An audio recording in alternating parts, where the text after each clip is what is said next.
What's up with it? What's up with it, What's up, brother? man? I was seeing the topics going on. I was like, yeah, Yeah. yeah. Hey, what's up with it, man? You know what? Hey, bro, I'll be happy to see you, man. You know, like straight up.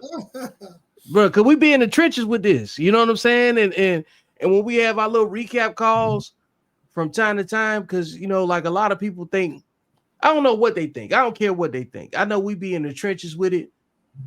And we was already doing our own thing before we even got, you know what I'm saying, crossed up with each other when it came down to social media. And so it's always good to recap because you got your audience, I got my audience, but you start to see different types of men with the same conversation filtering to the top of it and really leading the dialogue that need to be had. Because there's a lot of goofy ass topics out here that keep entertaining, you know what I'm saying, the same group of people. So somebody got to rise above it because we're going to get consumed by it yet again. You know what I'm saying? Because everybody keep getting washed in the same popular BS, you know? So, Yeah, it's a lot of what I'm seeing is, since that Charlie Kirk situation is we kind of seeing the hypocrisy of people being unconditionally loyal. okay. Um, Break you that down know, for because I used to be a radical, and I still think I'm radical. right. I'm gonna I ain't gonna lie, I call white people Neanderthals. You know what I'm saying? Right. Um, but I understand that, there's a time where you need to link with people for the sake of accomplishing a common goal. And if a motherfucker come on there that happen to be an Anglo-Saxon person, and they have and they have some views that are similar to yours, and you can accomplish a common goal, they're an ally. You know what I'm saying? In that regard, like everybody ain't gonna be your mother, ain't gonna be 100% on your team. So, case in point, right? Reason like this episode is titled Welcome to Thermopylae, right? You seen 300 before?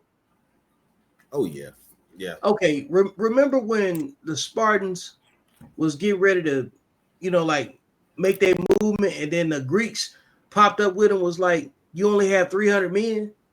And he asked him, he said, what is your profession?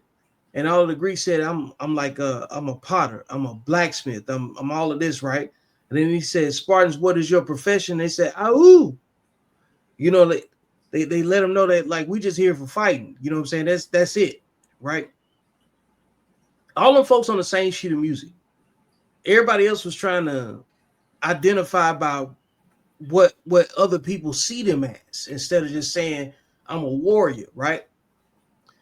And I brought that up because men have been fighting one man army fights in this entire climate, and probably for the majority of your life, even before you knew it was an actual fight, until you decided to take a stand and get in your position and then chop them down one by one. And in Greek mythology, in the story of Leonidas and the 300, they fought at Thermopylae, which was called the Hot Gates. He believed that his 300 men in one spot where they can control the people coming at them, they can chop them down one by one, preserve their numbers, and do significant damage to the opposition. Bro, that's what we are. Because there's so many men that have demonstrated that they will sabotage other men once they deem that the other guy got too much popularity, too much clout, even if he earned it, even if he ain't looking for it. They'll make it about that, and it ain't even about that. You'll be looking out for them more than they look out for themselves. And in that conflict between men gets the Nipsey Hussle's X'd out, gets the Charlie Kirk's X'd out, it gets the Fred Hampton's X'd out, the Malcolm X's, the MLK's, you know what I'm saying? And people don't want to hear Charlie Kirk's name mentioned in amongst all the men, but freedom of speech is the only thing that has given visibility to men in general that stand on business, in particular black men in this particular case, because we don't have no allies. We don't, like, ain't nobody saying, hey, we need to support black men, but other black men and the women that they marry. Yeah, it ain't no allies with us, and that's what a lot of us need to realize is that we are really, and then the black men are ops too. Yeah, and so like I think part of the reason like our message is the same, but our audiences are different, is because the people that you go at, you know how they raised, and they can't duck from you because you could have been like them. You know what I'm saying? I had a stream one time where we went down this process of elimination about, okay, let's just talk about the men, screw the women, whatever else, right? Because men can only talk about the women that they interacted with. And I said, hey, you can't blame this group of men. You can't blame men with no kids. You can't blame men that you're not attracted to. And you can't blame married men that do right by their families. You know what I'm saying? Take care of their women and take care of the kids they make with them. So the only population of men that's left is the single fathers and the baby daddies. Because the single fathers are different than the baby daddies. You know what I'm saying? Because if you got your kids and you taking care of them, that's one thing. You know what I'm saying? But if you ain't got your kids and you just on the second order of the custodial agreement, and you still out here doing the same thing that made the first however many kids that you made, then you got to have a completely different discussion.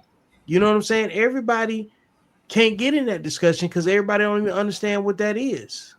So like when you start talking about it like that, like you said, yeah, it be these dudes out here too. I believe it's those dudes. With Hands the down. baby daddies. Yeah, the baby daddies.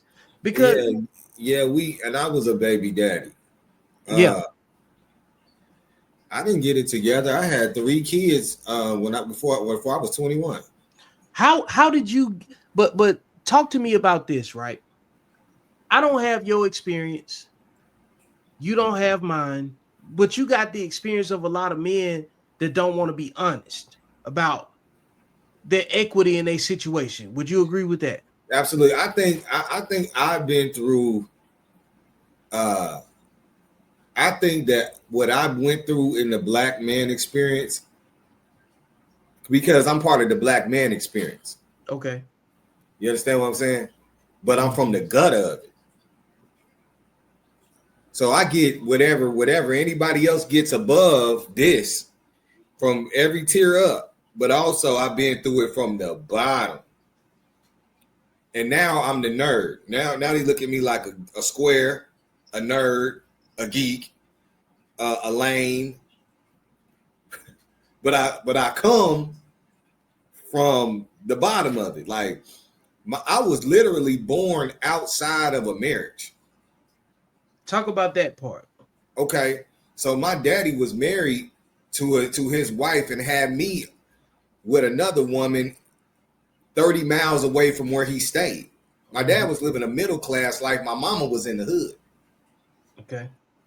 You understand what I'm saying? So I was born on some Ishmael type shit. Right. You know what I'm saying? And my mom, she was a bitter young woman because my father, this is what the story was said, that he did not tell her that he was married. So she was deceived. So she was upset. She was angry. So she wanted him to feel how she felt. Mm-hmm. Now, just think about this, audience. Do we really expect a young lady that's 23, 24 years old to have high level of emotional intelligence? Just imagine a 23, 24-year-old young lady raising a child by herself. Do you think that's going to be a healthy environment for that child? No. Because emotional regulation, we don't even expect that from our youth today. We don't even expect it from women in their 40s.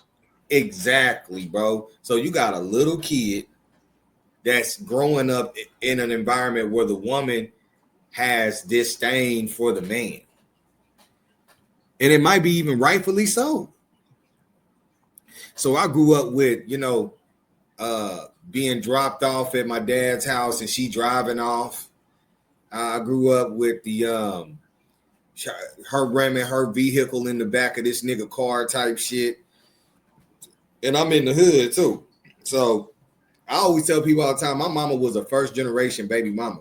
She was born in the 60s, so this shit was happening in the 80s, like 85. Right. You know what I'm saying? Yeah. That's how deep the game has been. Well, let me tell you something, right? And why our connection is so valuable to me. And long before we even got on camera, we had multiple phone calls. I saw your content before I'd even talked to you. Right. I think one of the first conversations I said, man, I remember your voice. I seen it somewhere. I said, nah, I seen it on this particular video from like 2-3 years ago. Yeah. I don't forget nothing, you know. And you know, we've been on the phone. I'll be like, yo, that's a fish tank. I know what that noise is. You know what I'm saying? I listen to everything, right? Yeah. And I said, hey man, I hadn't figured out where our intersection was about content. But I said, I need men that's been raised by women to share their unique experience, because I don't think a lot of women know what they do to their sons based on the choices. Kevin was on that. Kevin Samuels was that. Yeah, and he definitely was. And my main argument has been the problem in our community of men that look like us and the dissolution of the black family, the black nuclear family, has been the removal of marriage and the emasculation of black men, to the point where women don't even like the men that they're attracted to, but they still make babies with them. And it's crazy to me, you know? Well, they think they like them. I mean, they do like them. But you gotta understand, you know, when you having babies out of lust, when you having babies out of turn up,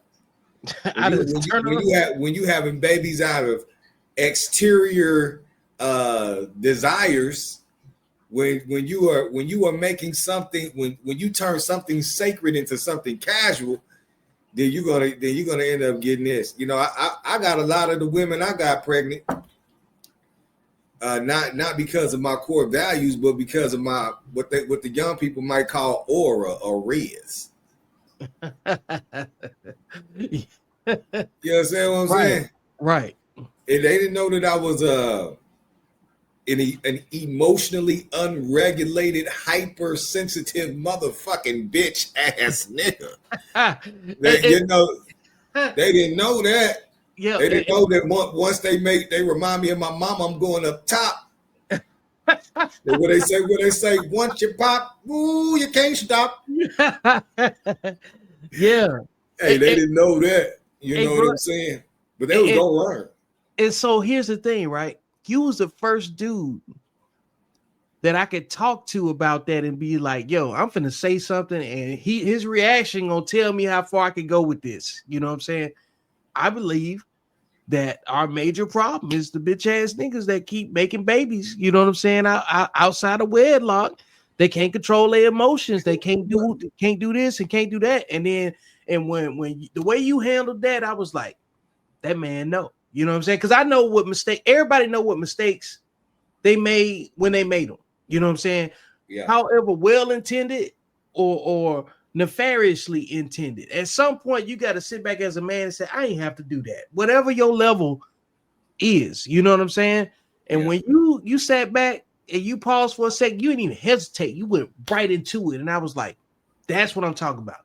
This need to be the man, the representative of this type of man to lead this conversation, because can't nobody outside of that behavior and that experience talk about that the same way.